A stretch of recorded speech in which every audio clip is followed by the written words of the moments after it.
फिनटेक्मो में आप सभी दर्शकों का स्वागत है। आज की इस वीडियो में हम बात करने वाले हैं सबसे सूक्ष्म प्लैंक और विशाल ब्रह्मांड के बारे में। हमारी औकात सबसे सूक्ष्म प्लैंक यूनिट से विशाल ब्रह्मांड की अंतिम छोर तक। हमारी सीरीज हमारी औकात के तहत हम ब्रह्मांड की विशालता और जटिलता को विस्तार से समझने का प्रयास करेंगे। इस सीरीज को 5 भागों में बांटा गया है, जहां हर भाग एक विशेष दृष्टिकोण से ब्रह्मांड के विभिन्न पहलुओं को उजागर करेगा। आइए जानें इस यात्रा में हमें क्या क्या देखने को मिलेगा। पार्ट 1, प्लैंक यूनिट और ब्रह्मांड की उत्पत्ति। इस भाग में हम ब्रह्मांड की सबसे छोटी इकाइयों को समझेंगे। प्लैंक यूनिट्स के माध्यम से जानेंगे कि कैसे ये सूक्ष्म पैमाने ब्रह्मांड के शुरुआती क्षणों को आकार देते हैं। पार्ट 2, समय, स्थान और पदार्थ। यहाँ हम समय और स्थान की 4 आयामी संरचना, जिसे स्पेस टाइम कहा जाता है, का विश्लेषण करेंगे। देखेंगे कि कैसे पदार्थ इन तत्वों के साथ मिलकर ब्रह्मांड का ढांचा तैयार करता है और इसका हमारी वास्तविकता पर क्या प्रभाव पड़ता है। पार्ट 3, जीवन का सफर, परमाणु से सौरमंडल तक। जीवन की उत्पत्ति की यात्रा का अध्ययन करेंगे, जो परमाणुओं से शुरू होती है और सौरमंडल की जटिल संरचना तक पहुंचती है। जानेंगे कि कैसे सूक्ष्मतम कण जीवन के विकास में महत्वपूर्ण भूमिका निभाते हैं। पार्ट 4, तारे और ब्रह्मांडीय संरचनाएं। इस भाग में तारे, आकाशगंगाएं और अन्य ब्रह्मांडीय संरचनाओं की प्रकृति और उनकी भूमिका को समझेंगे। देखेंगे कि ये संरचनाएं ब्रह्मांड के विशाल ताने बाने में कैसे समाहित होती हैं। पार्ट 5, ब्रह्मांड का भविष्य, डार्क मैटर और डार्क एनर्जी। अंत में ब्रह्मांड के भविष्य पर ध्यान केंद्रित करेंगे। डार्क मैटर और डार्क एनर्जी के रहस्यों को उजागर करेंगे और जानेंगे कि ये तत्व ब्रह्मांड के विस्तार और उनकी भविष्यवाणी में कैसे योगदान कर देते हैं। इस सीरीज के माध्यम से हम ब्रह्मांड के विभिन्न पहलुओं को उनकी सूक्ष्मतम से लेकर विशालतम संरचनाओं तक समझेंगे। यह यात्रा हमें ब्रह्मांड की गहराइयों और उनके अंतर्निहित रहस्यों को जानने का एक अनूठा अवसर प्रदान करेगी। हमारी औकात पार्ट 1, प्लैंक यूनिट और ब्रह्मांड की उत्पत्ति। ब्रह्मांड की उत्पत्ति और उनके विकास को समझने के लिए हमें उस बिंदु तक जाना होगा जहां से सब कुछ शुरू हुआ। विज्ञान ने ब्रह्मांड के शुरुआती क्षणों और उनकी सबसे छोटी इकाइयों को समझने के लिए प्लैंक यूनिट्स की अवधारणा दी। यह यूनिट्स ब्रह्मांड के उन रहस्यमयी पहलुओं को उजागर करते हैं जहां क्वांटम भौतिकी और गुरुत्वाकर्षण के नियम आपस में मिलते हैं। इस पहले भाग में हम प्लैंक लंबाई, प्लैंक समय और प्लैंक तापमान जैसे यूनिट्स के माध्यम से ब्रह्मांड के प्रारंभिक क्षणों की पड़ताल करेंगे। हमारी समझ के अनुसार ब्रह्मांड का सबसे छोटा पैमाना प्लैंक यूनिट है, जिसमें प्लैंक लंबाई, प्लैंक समय, प्लैंक तापमान और प्लैंक द्रव्यमान शामिल होते हैं। ये यूनिट्स क्वांटम भौतिकी और ब्रह्मांड के शुरुआती चरणों को समझने के लिए उपयोग किए जाते हैं। प्लैंक यूनिट्स का परिचय। प्लैंक यूनिट्स भौतिकी में उन मूल इकाइयों का समूह है जो समय, लंबाई, द्रव्यमान और तापमान जैसे मूलभूत मापदंडों के लिए सीमाओं को दर्शाता है। यह आइडिया पहली बार मैक्स प्लैंक ने 1899 में प्रस्तावित किया था। प्लैंक यूनिट्स का महत्व यह है कि ये हमें ब्रह्मांड की उस स्थिति के बारे में बताते हैं जब क्वांटम भौतिकी और गुरुत्वाकर्षण के नियम आपस में मिलते हैं। उदाहरण के लिए, प्लैंक लंबाई 1.616 गुणे 10⁻⁻³ मीटर होती है, जो ब्रह्मांड में किसी भी वस्तु का सबसे छोटा संभव मापदंड माना जाता है। प्लैंक लंबाई वह दूरी है जिस पर स्पेस टाइम का कंटिन्यूअस नेचर टूट जाता है। इस पैमाने पर स्पेस और टाइम क्वांटासाइज हो जाते हैं, यानी वे छोटे छोटे डिस्क्रीट यूनिट्स में बढ़ जाते हैं। इसका अर्थ यह है कि स्पेस टाइम की फ्लूइडिक नेचर केवल बड़े स्केल पर ही दिखाई देती है। और जैसे ही हम प्लैंक लंबाई तक पहुंचते हैं, स्पेस टाइम क्वांटम भौतिकी की गहराई वास्तविकताओं के अनुसार काम करने लगता है। प्लैंक समय वह समय होता है जब ब्रह्मांड में बिग बैंग के तुरंत बाद होने वाली घटनाएं होती हैं। यह समय इतना छोटा होता है कि इसे लगभग 5.39 गुणे 10⁻⁴ सेकेंड माना जाता है। यह वह समय है जब क्वांटम गुरुत्वाकर्षण स्पेस टाइम के गुणधर्मों ने ब्रह्मांड में आकार लेना शुरू किया था। क्वांटम भौतिकी और प्लैंक स्केल। प्लैंक यूनिट्स के पैमाने पर ब्रह्मांड के नियम क्वांटम भौतिकी के तहत बदल जाते हैं। यह वह स्केल है जहां पर ना तो न्यूटन की क्लासिकल भौतिकी काम करती है और ना ही आइंस्टीन की जनरल रिलेटिविटी। इस स्केल पर चीज़ें पूरी तरह से क्वांटम मैकेनिक्स के अनुसार कार्य करती हैं। प्लैंक लंबाई और समय के दौरान ब्रह्मांड के शुरुआती स्वरूप की जटिलताएं सामने आती हैं, जहां बिग बैंग के समय से जुड़े कई अनसुलझे रहस्य छिपे हुए हैं। स्ट्रिंग थ्योरी और प्लैंक स्केल। स्ट्रिंग थ्योरी एक थ्योरी है जो मानती है कि प्लैंक स्केल पर सब कुछ छोटे छोटे स्ट्रिंग्स से बना होता है। ये स्ट्रिंग्स स्पेस टाइम में फैलाव करते हैं और इनका कंपन प्रकार के कणों और ऊर्जा को जन्म देता है। स्ट्रिंग थ्योरी के अनुसार प्लैंक यूनिट्स वह स्केल है जहां ब्रह्मांड के हर तत्व की वास्तविक संरचना समझी जा सकती है। स्पेस टाइम और क्वांटम गुरुत्वाकर्षण। प्लैंक यूनिट्स से छोटे स्केल पर स्पेस और टाइम की धारणा धुंधली हो जाती है। क्वांटम गुरुत्वाकर्षण के अनुसार प्लैंक स्केल पर स्पेस टाइम पूरी तरह से क्वांटम फ्लक्चुएशन का शिकार होता है, जहां स्पेस टाइम का नेचर निरंतर बदलता रहता है। इस स्केल पर ब्रह्मांड में गुरुत्वाकर्षण और क्वांटम भौतिकी के नियम एक साथ काम करते हैं। निष्कर्ष, प्लैंक यूनिट्स ब्रह्मांड के सबसे छोटे संभव पैमानों को दर्शाते हैं और इसका महत्व ब्रह्मांड के प्रारंभिक क्षणों और क्वांटम गुरुत्वाकर्षण को समझने में है। यह पैमाना हमारे लिए महत्वपूर्ण है क्योंकि यह हमें ब्रह्मांड की जड़ों के बारे में बताता है और विज्ञान की सीमाओं को छूने का अवसर प्रदान करता है। की टेक अवेज। प्लैंक यूनिट्स ब्रह्मांड के सबसे छोटे पैमाने को दर्शाते हैं। क्वांटम भौतिकी और स्ट्रिंग थ्योरी इस पैमाने पर कार्य करते हैं। प्लैंक स्केल पर स्पेस टाइम की वास्तविकता बदल जाती है और यह ब्रह्मांडीय रहस्यों को उजागर करता है। यह पहला पार्ट आपको ब्रह्मांड की उस सीमा तक ले जाता है जहां से सब कुछ शुरू हुआ। हमारी औकात पार्ट 2, समय, स्थान और पदार्थ का ब्रह्मांड में योगदान। समय, स्थान और पदार्थ, ब्रह्मांड की गहराई। इस भाग में हम ब्रह्मांड में समय, स्थान और पदार्थ के आपसी संबंध और उनकी भूमिका को समझेंगे। ये तीनों तत्व मिलकर ब्रह्मांड का ढांचा तैयार करते हैं और इनकी गहराई को समझना ब्रह्मांड को समझने के लिए आवश्यक है। समय और स्थान का 4 आयामी ढांचा।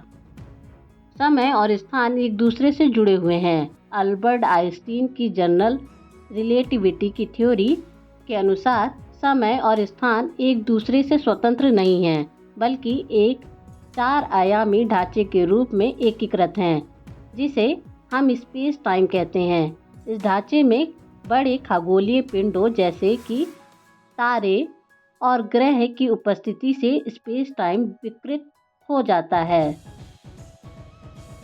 यही विकृति गुरुत्वाकर्षण को जन्म देती है, जो वस्तुओं को एक दूसरे की ओर खींचती है। स्पेस टाइम का विक्षेपण। जब कोई भारी वस्तु स्पेस टाइम में होती है तो वह इसके ढांचे को विकृत कर देती है, ठीक वैसे ही जैसे कि किसी फैले हुए कपड़े पर गेंद रखने से वह झुक जाता है। आइंस्टीन की इस खोज ने यह सिद्ध किया कि गुरुत्वाकर्षण केवल एक बल नहीं, बल्कि स्पेस टाइम का विक्षेपण है। बड़े ग्रह, तारे और ब्लैक होल इस विक्षेपण का कारण बनते हैं। और इसी वजह से छोटी वस्तुएं इनके चारों ओर घूमती हैं। पदार्थ की संरचना और योगदान। ब्रह्मांड में 3 मुख्य प्रकार के पदार्थ होते हैं। सामान्य पदार्थ या वह पदार्थ हैं जिससे हम और हमारे चारों ओर की चीज़ें बनी हैं। इसमें परमाणु, अणु और तत्व शामिल हैं। यह ब्रह्मांड के कुल द्रव्यमान का केवल 5% हिस्सा बनाता है। डार्क मैटर या वह रहस्यमय पदार्थ है जिसे हम देख या छू नहीं सकते, लेकिन इसकी उपस्थिति का पता गुरुत्वाकर्षण के प्रभावों से चलता है। यह ब्रह्मांड के 27% हिस्से का गठन करता है और यह आकाशगंगाओं और अन्य खगोलीय संरचनाओं को एक साथ बनाए रखने में महत्वपूर्ण भूमिका निभाता है। Dark energy. ब्रह्मांड में 68% हिस्सा डार्क एनर्जी का है, जो ब्रह्मांड के विस्तार की दर को बढ़ाने में मदद करता है। यह ऊर्जा ब्रह्मांड को लगातार फैलने में सहायता करती है और यह भविष्य में ब्रह्मांड की स्थिरता और संरचना के लिए अहम है। गुरुत्वाकर्षण लेंसिंग। डार्क मैटर की उपस्थिति का पता हम गुरुत्वाकर्षण लेंसिंग नामक प्रभाव से लगा सकते हैं। जब कोई प्रकाश किरणें किसी भारी वस्तु जैसे कि ब्लैक होल या बड़ी आकाशगंगा के पास से गुजरती हैं, तो उसकी गुरुत्वाकर्षण शक्ति प्रकाश को मोड़ देती है। इस प्रक्रिया को गुरुत्वाकर्षण लेंसिंग कहा जाता है और इसके जरिए वैज्ञानिक डार्क मैटर की उपस्थिति को साबित करते हैं। सामान्य पदार्थ और डार्क मैटर का प्रभाव। ब्रह्मांड में डार्क मैटर और सामान्य पदार्थ का संयोजन आकाशगंगाओं को स्थिर बनाए रखने में मदद करता है। बिना डार्क मैटर के आकाशगंगाओं का विस्तार असंभव होता और ब्रह्मांड की वर्तमान संरचना नहीं बन पाती। समापन। इस भाग में हमने समय, स्थान और पदार्थ के आपसी संबंध और उनकी भूमिका को विस्तार से समझा। इन तीनों तत्वों की सामंजस्यता ही ब्रह्मांड के विकास और इसकी विशाल संरचना को बनाती है। आगे के हिस्से में हम जीवन की उत्पत्ति और सौरमंडल की संरचना पर चर्चा करेंगे। हमारी औकात पार्ट 3, जीवन की उत्पत्ति और सौरमंडल की संरचना। जीवन की उत्पत्ति और सौरमंडल की संरचना। हम कहाँ से आए? इस भाग में हम जीवन की उत्पत्ति और हमारे सौरमंडल की संरचना को समझेंगे। यह जानना बेहद दिलचस्प है कि हमारा अस्तित्व कैसे संभव हुआ और इस विशाल ब्रह्मांड में हमारी जगह क्या है। जीवन की उत्पत्ति का वैज्ञानिक दृष्टिकोण। जीवन की शुरुआत कैसे हुई, यह प्रश्न सदियों से वैज्ञानिकों को उलझाए हुए है। कई वैज्ञानिक थ्योरीज इस बारे में हैं, जैसे कि एबायोजेनेसिस थ्योरी और पैनस्पर्मिया थ्योरी। एबायोजेनेसिस थ्योरी इस सिद्धांत के अनुसार जीवन की शुरुआत पृथ्वी पर अनजैविक रसायनों से हुई। इसे प्राथमिक सूप थ्योरी भी कहा जाता है, जिसमें माना जाता है कि पहले अणु आपस में मिलकर जटिल यौगिक बने और फिर धीरे धीरे यह यौगिक जीवन के रूप में विकसित हुए। Panspermia theory. इसके अनुसार जीवन पृथ्वी के बाहर से आया है। माना जाता है कि धूमकेतु या उल्का पिंडों के जरिए जीवन के बीच पृथ्वी तक पहुँचे। सौर मंडल की संरचना। हमारा सौर मंडल ब्रह्मांड के एक छोटे से हिस्से में स्थित है, लेकिन इसकी संरचना बेहद जटिल और दिलचस्प है। सूर्य हमारे सौरमंडल का केंद्र है और इसके चारों ओर 8 मुख्य ग्रह और अन्य खगोलीय पिंड चक्कर लगाते हैं। सूर्य यह हमारे सौरमंडल का ऊर्जा स्रोत है और इसमें हाइड्रोजन और हीलियम का संलयन होता है, जिससे ऊर्जा निकलती है। ग्रहों की श्रेणी। हमारे सौरमंडल में 8 ग्रह हैं, जो 2 श्रेणियों में विभाजित होते हैं, आंतरिक ग्रह और बाहरी ग्रह। आंतरिक ग्रह, इसमें बुध, शुक्र, पृथ्वी और मंगल शामिल हैं। ये ग्रह ठोस और पथरीले होते हैं। बाहरी ग्रह, इसमें बृहस्पति, शनि, यूरेनस और वरुण आते हैं। ये गैसों से बने होते हैं और इन्हें गैस दानव भी कहा जाता है। जीवन के अनुकूल ग्रह पृथ्वी पर जीवन की उत्पत्ति के लिए खास परिस्थितियां हैं। यहाँ मौजूद जल, उचित तापमान और वातावरण ने जीवन को विकसित होने का मौका दिया। वैज्ञानिक लगातार अन्य ग्रहों पर जीवन की संभावनाओं को खोज रहे हैं, विशेष रूप से मंगल और बृहस्पति के चंद्रमा यूरोपा पर। मंगल ग्रह। मंगल पर वैज्ञानिकों ने पानी के संकेत पाए हैं और इसकी सतह पर बर्फ के रूप में जल मौजूद है। इस कारण से मंगल को जीवन के अनुकूल ग्रह माना जा रहा है। यूरोपा यह बृहस्पति का एक चंद्रमा है और इसके सतह के नीचे विशाल जलमंडल हो सकता है जो जीवन के अनुकूल हो सकता है। धरती पर जीवन का विकास। धरती पर जीवन की शुरुआती रूप महासागरों में विकसित हुई और धीरे धीरे वनस्पतियों और प्राणियों का विकास हुआ। जीवन की विविधता और पृथ्वी की संरचना ने इसे जीवन के लिए आदर्श ग्रह बना दिया। यहाँ मौजूद ऑक्सीजन और जैव मंडल ने जीवन के विकास में अहम भूमिका निभाई। भविष्य की खोजें। वैज्ञानिक अब न केवल पृथ्वी पर जीवन की उत्पत्ति की खोज कर रहे हैं, बल्कि वे दूसरे ग्रहों पर भी जीवन के संकेत ढूंढने की कोशिश कर रहे हैं। मंगल और यूरोपा पर संभावित जीवन के संकेतों ने अंतरिक्ष अन्वेषण में एक नई दिशा दी है। आने वाले समय में अंतरिक्ष यान और रोबोट मंगल और अन्य ग्रहों की सतह पर जीवन की खोज जारी रखेंगे। समापन। जीवन की उत्पत्ति और सौरमंडल की संरचना का अध्ययन हमें यह समझने में मदद करता है कि हमारा स्थान इस विशाल ब्रह्मांड में क्या है और जीवन कैसे अस्तित्व में आया। यह न केवल हमारी जिज्ञासा को बढ़ाता है, बल्कि हमें अपनी पृथ्वी और सौरमंडल को और गहराई से समझने का मौका देता है। हमारी औकात पार्ट 4। खगोलीय संरचनाएं और ब्रह्मांड की विशालता। तारे, आकाशगंगाएं और ब्रह्मांडीय संरचनाएं। तारे और उनकी भूमिका। तारे ब्रह्मांड की बुनियादी संरचनात्मक इकाइयां हैं जो ब्रह्मांड को रोशनी और गर्मी प्रदान करते हैं। इनका जीवन चक्र हाइड्रोजन के संलयन से शुरू होता है और सुपरनोवा के विस्फोट में समाप्त हो सकता है। तारे ही वे विशाल परमाणु भट्टियां हैं जिनसे ग्रह और अन्य खगोलीय पिंड बनते हैं। तारों के प्रकार। नीले तारे ये अत्यंत गर्म और चमकदार होते हैं और उनका जीवन काल अपेक्षाकृत छोटा होता है। लाल दानव ये तारे ठंडे और विशाल होते हैं जो अपने जीवन के अंतिम चरण में होते हैं। सफ़ेद बौना ये तारे जीवन के अंत में छोटे और ठंडे रह जाते हैं। हर तारे की चमक, तापमान और जीवन काल उनके द्रव्यमान पर निर्भर करता है। ये तारे ब्रह्मांड की रचना और उनमें जीवन की संभावनाओं में महत्वपूर्ण भूमिका निभाते हैं। आकाशगंगाएं और उनकी विशालता। आकाशगंगाएं तारे, गैस, धूल और डार्क मैटर का विशाल समूह होती है। वे ब्रह्मांड की विशाल संरचनाएं हैं जिनमें कई 100 अरब तारे होते हैं।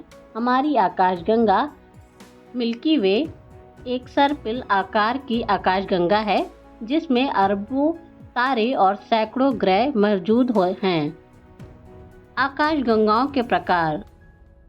स्पाइरल आकाशगंगा जैसे हमारे मिल्की वे, इनमें तारे और गैस एक सर्पिल संरचना बनाते हैं। अंडाकार आकाशगंगा ये गोल या अंडाकार होती है और इनमें तारे घने रूप में पाए जाते हैं। असामान्य आकाशगंगा यह नियमित आकार के बिना होती हैं और विभिन्न असामान्य संरचनाओं में हो सकती हैं। हर आकाशगंगा के केंद्र में एक ब्लैक होल होता है जो उसके गुरुत्वाकर्षण को नियंत्रित करता है और आकाशगंगा की संरचना को बनाए रखता है। गैलेक्सियों के क्लस्टर और सुपर क्लस्टर। आकाशगंगाएं अकेली नहीं होती, ये विशाल समूहों में व्यवस्थित होती हैं जिन्हें क्लस्टर कहा जाता है। एक क्लस्टर में सैकड़ों आकाशगंगाएं होती हैं जो गुरुत्वाकर्षण बल से बंधी रहती हैं। ये क्लस्टर भी सुपर क्लस्टर का हिस्सा होते हैं जो ब्रह्मांड की और भी बड़े पैमाने की संरचनाएं हैं। ब्रह्मांड के पैमाने पर कॉस्मिक वेव दिखाई देते हैं, जहां गैलेक्सियां और उनके क्लस्टर एक दूसरे से जुड़े होते हैं और इनके बीच विशाल रिक्त स्थान या वोर्ट्स होते हैं। सुपर क्लस्टर ये आकाशगंगाओं के विशाल समूह होते हैं जो एक ही क्षेत्र में स्थित होते हैं। उदाहरण के लिए लोकल सुपर क्लस्टर में हमारी मिल्की वे और उनके पड़ोसी आकाशगंगाएं शामिल हैं। ग्रेट वॉल्स ये हमारी ब्रह्मांडीय संरचनाएं विशाल दीवारों की तरह होती हैं जो सुपर क्लस्टर को जोड़ती हैं और ब्रह्मांड के बड़े पैमाने पर संरचना बनाती हैं। ब्लैक होल ब्रह्मांड की सबसे रहस्यमयी संरचनाओं में से एक है। ये वे स्थान होते हैं जहां गुरुत्वाकर्षण इतना शक्तिशाली होता है कि प्रकाश भी वहां से बाहर नहीं आ सकता। ब्लैक होल विभिन्न आकारों में होते हैं।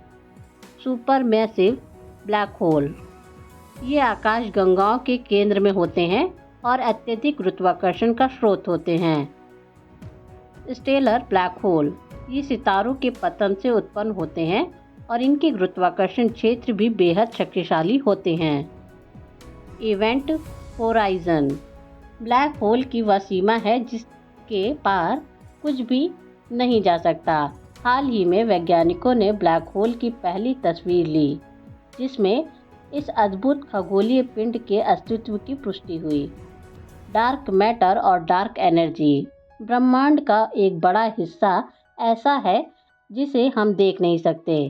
डार्क मैटर वह अदृश्य सामग्री है जो आकाशगंगाओं को एक साथ बांधे रखती है। इसके बिना आकाशगंगाएं अपने गुरुत्वाकर्षण बल को बनाए नहीं रख पाती। डार्क मैटर को प्रत्यक्ष रूप से नहीं देखा जा सकता, लेकिन इसका अस्तित्व इसके प्रभाव से महसूस किया जाता है। डार्क एनर्जी ब्रह्मांड के फैलाव को तेज करती है।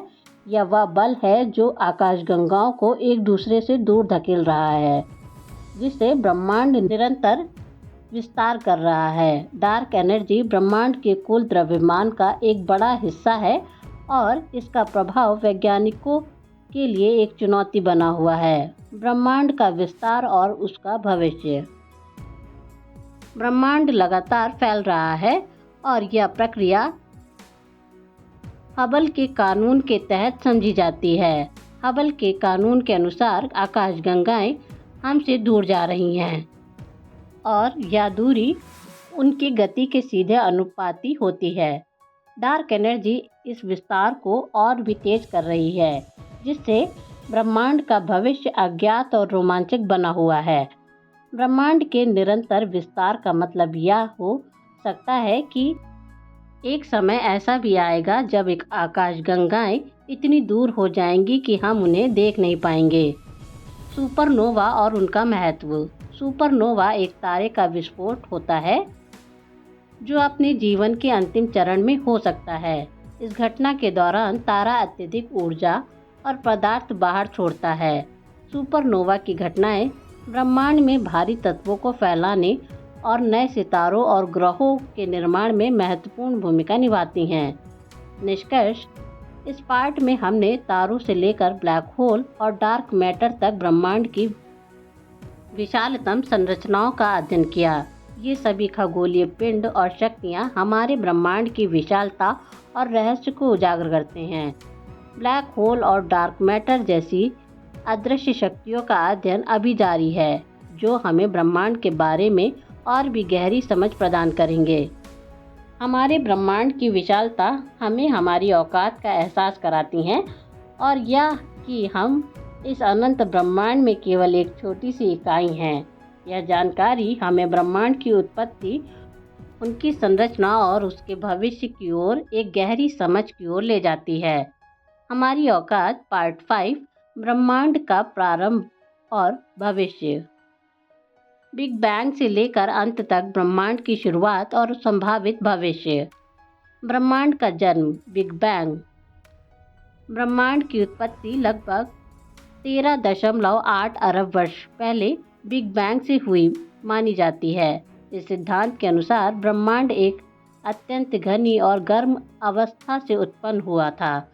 प्रारंभ में यह एक छोटे बिंदु के रूप में था जिसे सिंगुलैरिटी कहा जाता है और एक महाविस्फोट के साथ इसका विस्तार शुरू हुआ।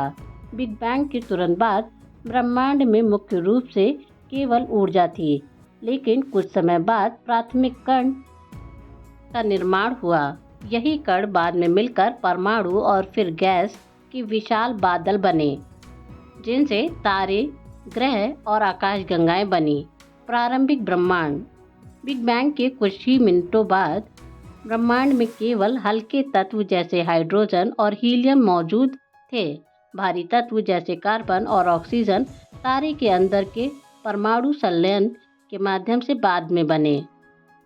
इस प्रारंभिक अवस्था में ब्रह्मांड का तापमान लाखों डिग्री सेल्सियस था, लेकिन समय के साथ इसका विस्तार और ठंडा होना शुरू हुआ। लगभग 3,80,000 साल बाद ब्रह्मांड में प्रकाश का निर्माण हुआ, जिसे कॉस्मिक माइक्रोवेव बैकग्राउंड के रूप में जाना जाता है।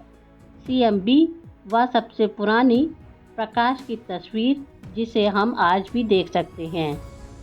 ब्रह्मांड का विस्तार। बिग बैंग के बाद से ब्रह्मांड निरंतर विस्तार कर रहा है। एडविन हबल ने 1920 के दशकों में यह खोज की थी कि दूर की आकाशगंगाएं हमसे दूर जा रही हैं, जिससे यह पता चलता है कि ब्रह्मांड फैल रहा है। आधुनिक अध्ययन बताते हैं कि यह विस्तार धीमा नहीं हो रहा, बल्कि डार्क एनर्जी की वजह से तेजी से बढ़ रहा है।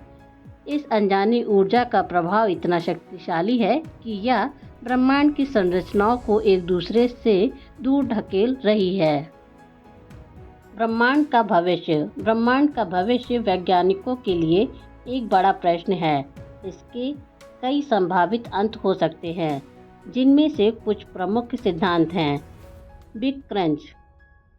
इस सिद्धांत के अनुसार यदि ब्रह्मांड का विस्तार एक दिन धीमा होकर उल्टा हो जाता है, तो सभी आकाशगंगाएं, तारे और ग्रह वापस सिंगुलैरिटी में मिल जाएंगे। इसे बिग क्रंच कहते हैं, यानी ब्रह्मांड फिर से सिमट जाएगा। हीट डेथ या बिग फ्रीज।